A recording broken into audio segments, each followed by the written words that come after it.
Andrés se partió algo mohino, jurando de buscar al valeroso Don Quijote de la Mancha, y contarle punto por punto lo que había pasado, y que se lo había de pagar con las setenas, pero, con todo esto, él se partió llorando, y su amo se quedó riendo. Y de esta manera deshizo el agravio el valeroso Don Quijote, el cual, contentísimo de lo sucedido, pareciéndole que había dado feicísimo y alto principio a sus caballerías, con gran satisfacción de sí mismo iba caminando hacia su aldea, diciendo a media voz: bien te puedes llamar dichosa sobre cuantas hoy viven en la tierra, o sobre las bellas bella Dulcinea del Toboso, pues te cupo en suerte tener sujeto y rendido a toda tu voluntade.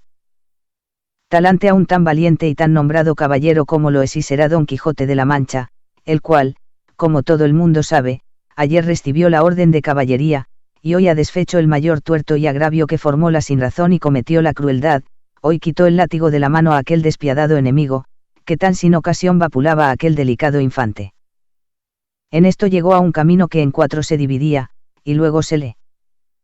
vino a la imaginación las encrucejadas donde los caballeros andantes se ponían a pensar cuál camino de aquellos tomarían, y por imitarlos, estuvo un rato quedo, y al cabo de haberlo muy bien pensando, soltó la rienda a Rocinante, dejando a la voluntad del Rocín la suya, el cual siguió su primer intento, que fue el irse camino de su caballeriza.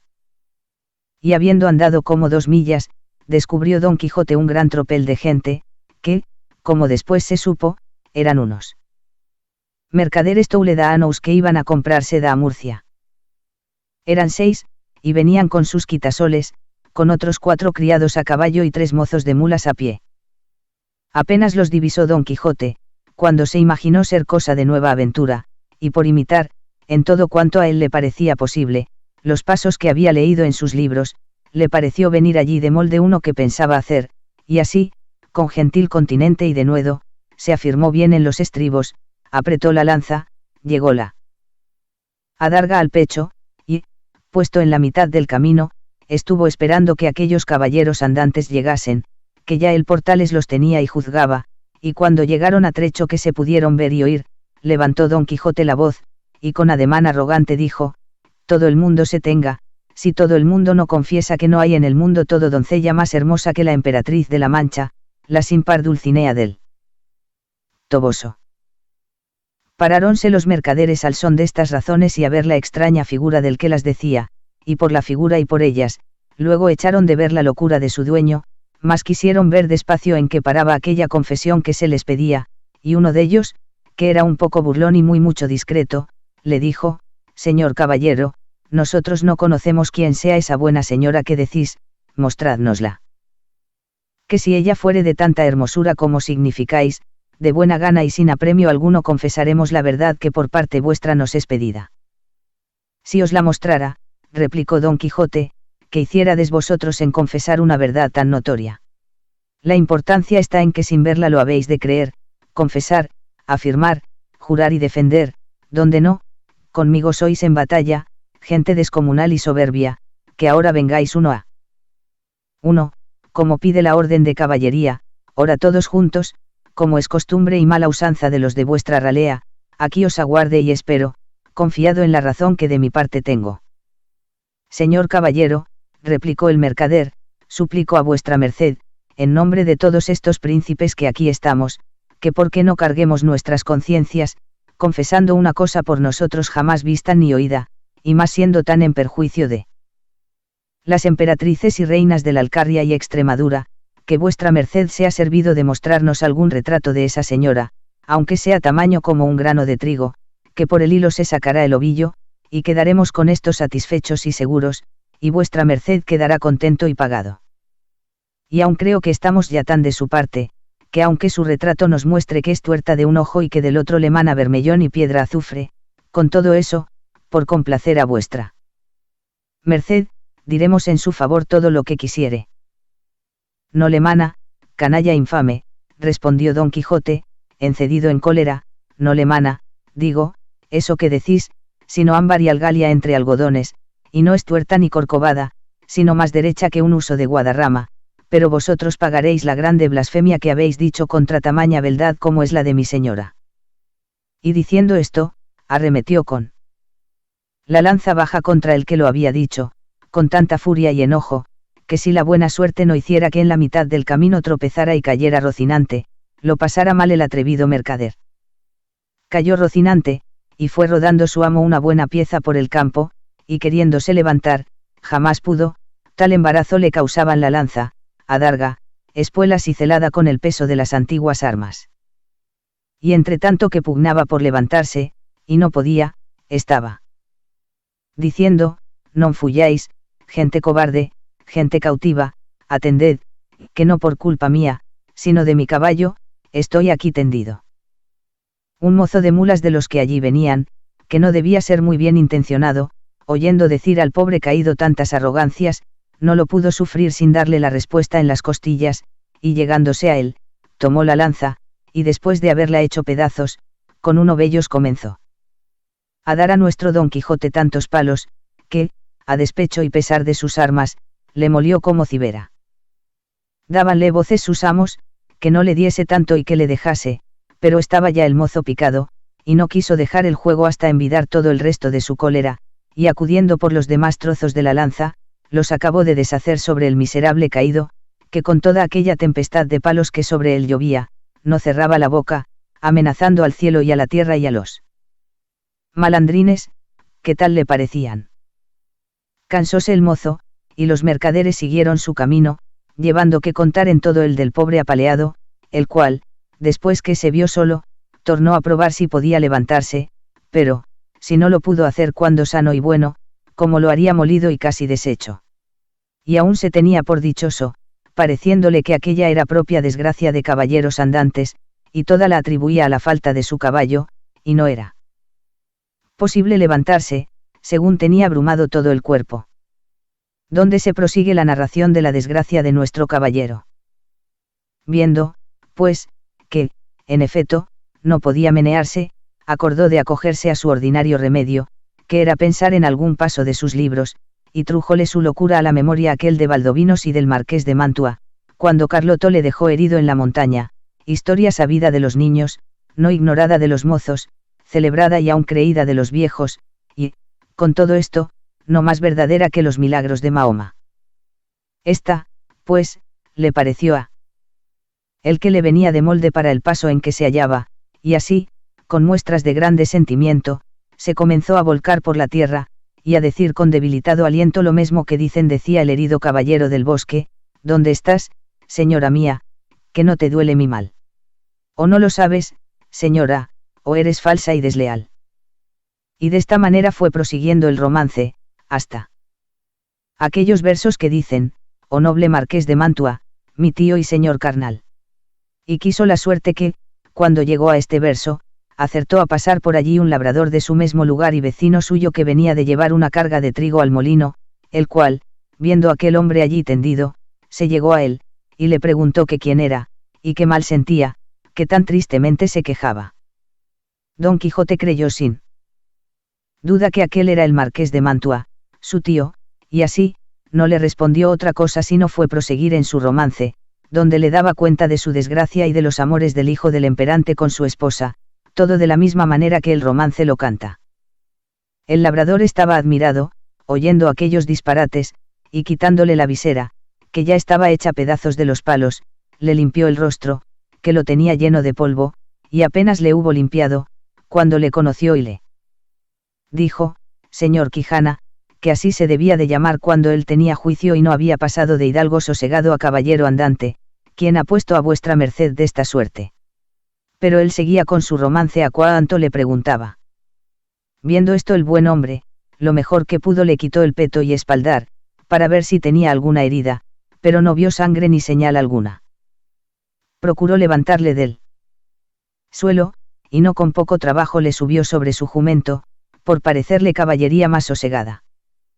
Recogió las armas, hasta las astillas de la lanza, y liólas sobre Rocinante, al cual tomó de la rienda y del cabestro al asno, y se encaminó hacia su pueblo bien pensativo de oír los disparates que Don Quijote decía, y no menos iba Don Quijote, que, de puro molido y quebrantado, no se podía tener sobre el borrico, y de cuando en cuando daba unos suspiros que los ponía en el cielo, de modo que de nuevo obligó a que el labrador le preguntase, le dijese qué mal sentía. Y no parece sino que el diablo le traía a la memoria los cuentos acomodados a sus sucesos, porque en aquel punto, olvidándose de Valdovinos, se acordó del moro Abindarráez, cuando el alcaide de Antequera, Rodrigo de Narváez, le prendió y llevó cautivo a su alcaldía, de suerte que, cuando el labrador le volvió a preguntar que cómo estaba y qué sentía, le respondió las mismas palabras y razones.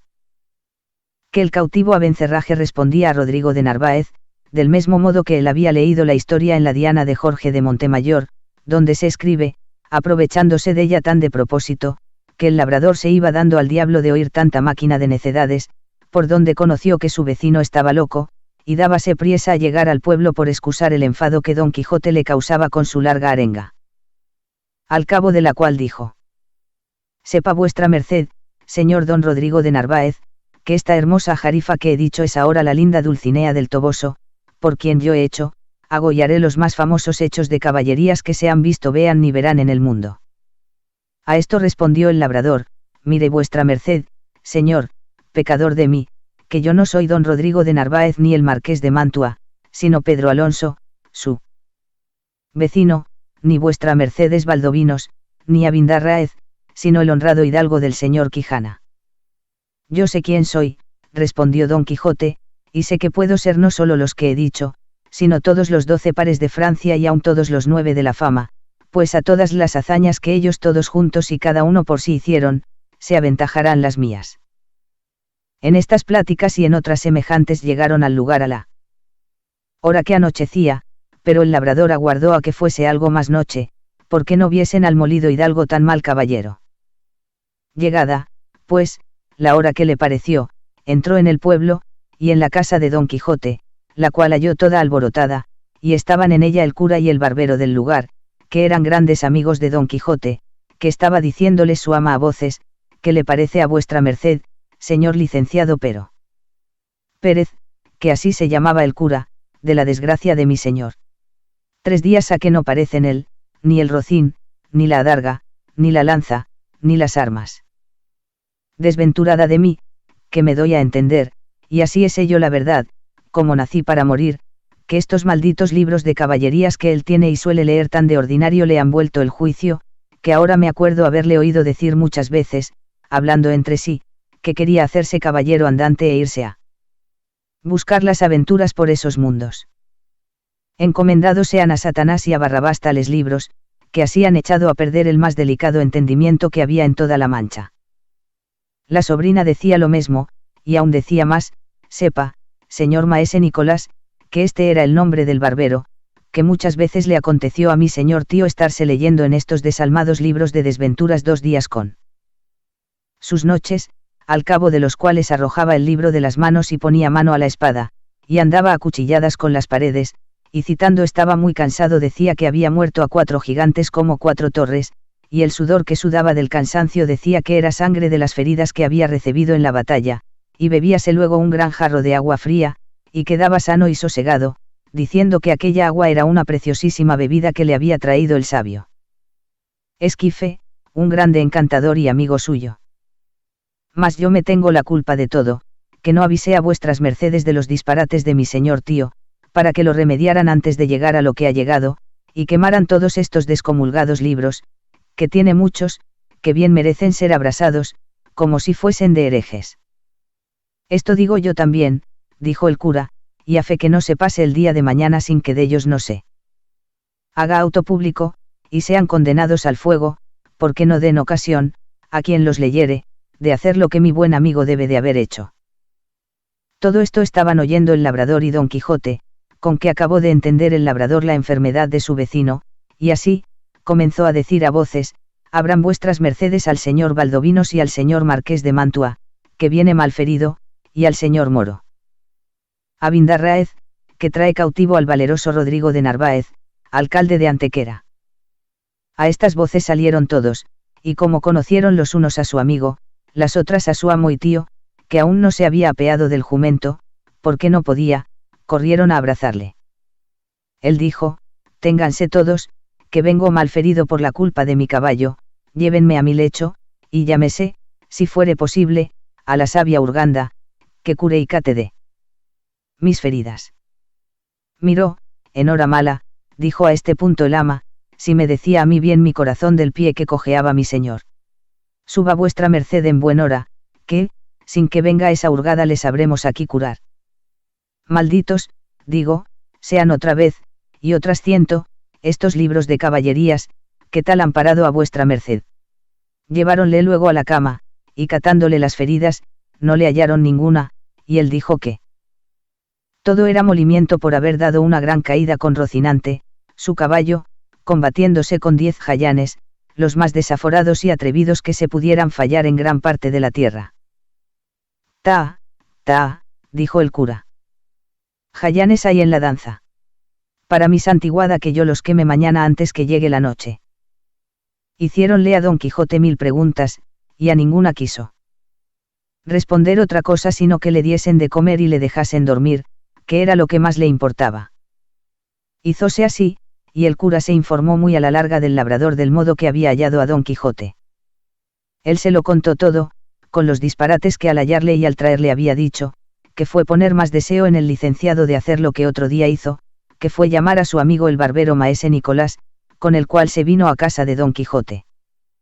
Del donoso y grande escrutinio que el cura y el barbero hicieron en la librería de nuestro ingenioso hidalgo, el cual aún todavía dormía. Pidió las llaves, a la sobrina, del aposento donde estaban los libros autores del daño, y ella se las dio de muy buena gana.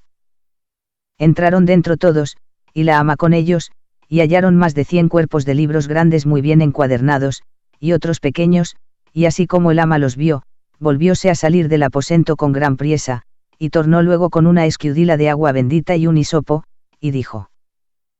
Tome vuestra merced, señor licenciado, rocíe este aposento, no esté aquí algún encantador de los muchos que tienen estos libros, y nos encanten, en pena de la que les queremos dar, echándolos del mundo.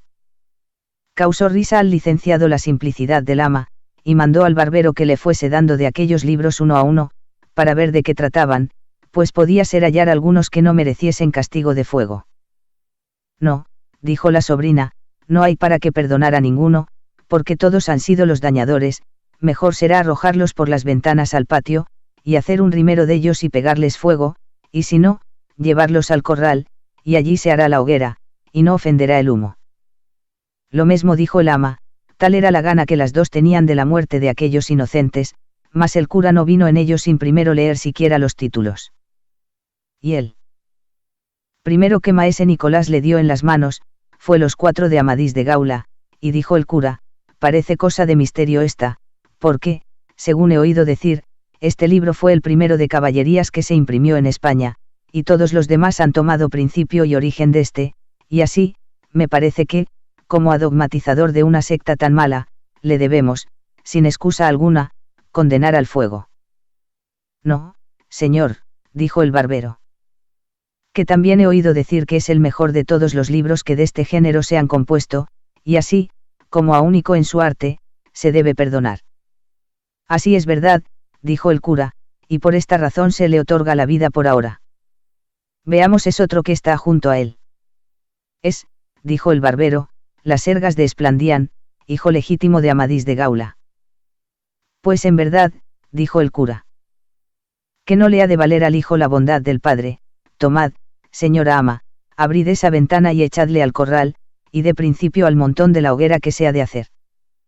Hízolo así el ama con mucho contento, y el bueno de Esplandián fue volando al corral, esperando con toda paciencia el fuego que le amenazaba. Adelante, dijo el cura. Este que viene, dijo el barbero, es Amadís de Grecia, y aun todos los de este lado, a lo que creo, son del mismo linaje de Amadís. Pues vayan todos al corral, dijo el cura, que a trueco de quemar a la reina Pintiquiniestra y al pastor Darinel, y a sus églogas, y a las endiabladas y revueltas razones de su autor, quemara con ellos al padre que me engendró, si anduviera en figura de caballero andante. De ese parecer soy yo, dijo el barbero. Y aún yo, añadió la sobrina. Pues así es, dijo el ama, vengan, y al corral con ellos. Diéronselos, que eran muchos, y ella ahorró la escalera, y dio con ellos por la ventana abajo. ¿Quién es ese tonel?, dijo el cura. Este es, respondió el barbero, don Olivante de Laura. El autor de ese libro, dijo el cura, fue el mismo que compuso A Jardín de Flores, y en verdad que no sepa determinar cuál de los dos libros es más verdadero, o por decir mejor, menos mentiroso, solo sé decir que este irá al corral por disparatado y arrogante. Este que se sigue es Florismarte de Hircania, dijo el barbero. Ahí está el señor Florismarte, replicó el cura, pues a fe que ha de parar presto en el corral, a pesar de su extraño nacimiento y soñadas aventuras. Que no da lugar a otra cosa la dureza y sequedad de su estilo, al corral con él y con esotro, señora ama. ¿Qué me pléis, señor mío?, respondía ella, y con mucha alegría ejecutaba lo que le era mandado. Este es el caballero Platir, dijo el barbero. Antiguo libro es ese, dijo el cura, y no hallo en él cosa que merezca venia, acompañe a los demás sin réplica. Y así fue hecho. Abrióse otro libro, y vieron que tenía por título El Caballero de la Cruz. Por nombre tan santo como este libro tiene se podía perdonar su ignorancia, mas también se suele decir,